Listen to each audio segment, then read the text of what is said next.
Hello everyone, আসসালামু আলাইকুম। Welcome back to my channel. আজকে আপনাদের সাথে এমন একটি রেসিপি শেয়ার করব যেটা আপনি ইনস্ট্যান্ট তৈরি করতে পারবেন খুব সহজে, বাসায় থাকা মাত্র কয়েকটা উপকরণ দিয়ে। গরমের দিনে মেহমানদারিতে সার্ভ করার জন্য এর চেয়ে বেস্ট রেসিপি আর হতে পারে না। চলুন আজকে শেয়ার করি সুইট অ্যারাবিয়ান মালাই রোল রেসিপি। খুবই মজাদার। চলুন এবার মূল রেসিপিতে আমরা চলে যাই। তার জন্য আমি দিয়ে দিয়েছি চুলায় একটা ফ্রাই প্যানের মধ্যে 2 চা চামচের মতো গাওয়া ঘি, 3 টেবিল চামচের মতো গুঁড়া দুধ এবং 2 টেবিল চামচের মতো চিনি, 2 চা চামচের মতো হচ্ছে কনডেন্স মিল্ক। সবগুলো উপকরণ এখন আমি ভালো করে একটু নেড়ে ছেড়ে নিচ্ছি। একদম মিডিয়াম লো হিটে এগুলো নাড়াচাড়া করতে হবে যেন নিচ থেকে পড়ে না যায়।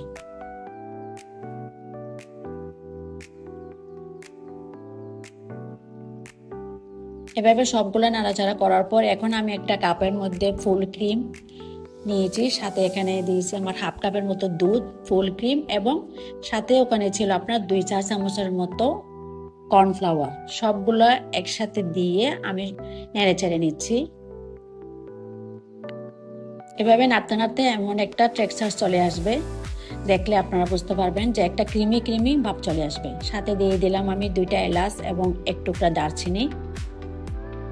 সুন্দর একটা কালার আসছে দেখেন। এখানে আমি এই ফিলিংসটা নামাই নেব, চুলা থেকে নামিয়ে নেব। হ্যাঁ, এভাবে একটা টান টান ভাব আসতে হবে।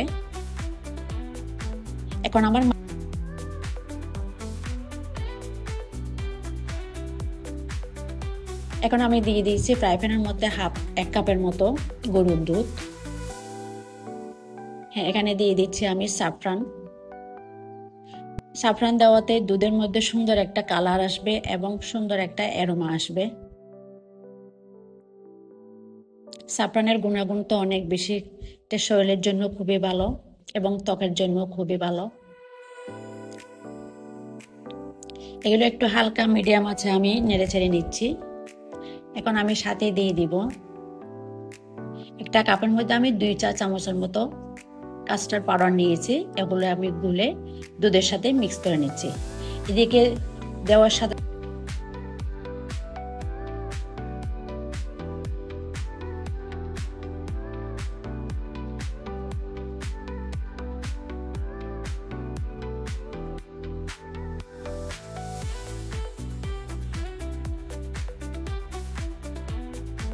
স্যাফরান দেওয়াতে দেখেন সুন্দর আস্তে আস্তে একটা কালার আসতেছে, যেটা লাস্ট পর্যায়ে খুব সুন্দর একটা কালার চলে আসবে, আপনারা দেখলে বুঝতে পারবেন। হ্যাঁ, এইরকম একটা ঘনত্ব চলে আসলে আমি এটা নামিয়ে নেব। আমার এই রোলের জন্য রাখবে এখন আমি 4 টুকরা পাউরুটি নিয়েছি। পাউরুটিগুলো আমি একটা ছুরি দিয়ে চারিদিক থেকে লাল অংশগুলো কেটে নিয়েছি। এখন আমি পাউরুটির এক পাশে যে মালাইটা তৈরি করেছিলাম ক্রিমি, এই মালাইটা আমি দিয়ে এভাবে রোলিং করে নিচ্ছি।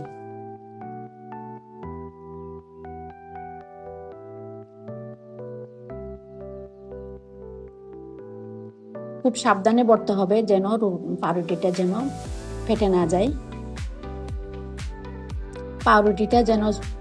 যায়। সেভাবে একটু খেয়াল রাখতে হবে। সবগুলো পাউরুটি এভাবে আমি বটে নিয়েছি রোল শেপে। এখন আমি একটা ডিশের মধ্যে সবগুলো রোল এভাবে বসিয়ে দিয়ে তার মধ্যে আমি এখন সার্ভ করব। আমি যেই ক্রিমটা আমি এখানে রেডি করেছিলাম এটা দিয়ে দিচ্ছি। এখন দিয়ে দিচ্ছি সুন্দরের জন্য আমি সাফরন এবং আমি দিয়ে দিয়েছি 2টা করে আপনার কিশমিশ। এই যে এইরকম করে আমি এগুলো সবগুলো রোল বসিয়ে দিয়েছি ক্রিমের মধ্যে। সাথে আমি দিয়ে দিয়েছি শুকনো গোলাপের পাপড়ি। খুবই সুন্দর লাগতেছে আমার এই রেসিপিটা দেখতে। এটা আমি ফ্রিজের মধ্যে 1 ঘন্টার জন্য রেখে দিয়েছিলাম। রাখার পরে দেখেন এইরকম একটা টেক্সচার আসছে। এভাবে ঠান্ডা ঠান্ডা খেতে খুবই মজা লাগবে। আশা করি আমার রেসিপিটা ভালো লাগবে। সবাই আমার চ্যানেল